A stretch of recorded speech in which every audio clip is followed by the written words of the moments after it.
Okay, so I'm going to be kind of just documenting my understanding of GitHub Actions. So we're going to use it for MCS to do continuous integration.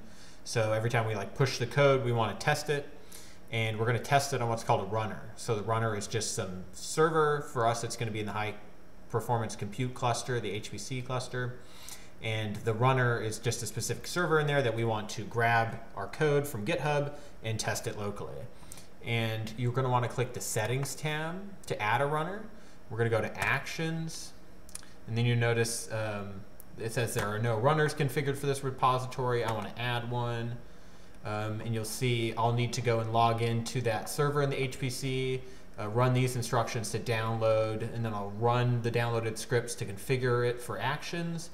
And then this YAML file bit, you'll see why this is important in a minute.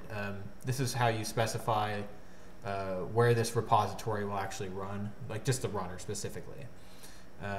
So let's go see how that would work. If we go to the Actions tab instead of Settings, I don't have a runner set up, but if one is set up, you can you'll see a list of them here, and you'll click it, and then there will be an equivalent set up a workflow for yourself button, but it'll be for the specific runner you have.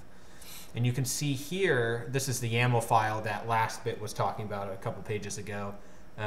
Right, so the runs on here, instead of being Ubuntu latest, for us it might be like, HPC CN2 or whatever it ends up getting named. And you can see these are the actions, the events that are going to trigger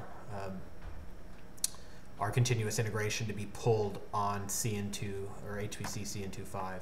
So like anytime, triggers the workflow on push or pull request events, but only for the main branch.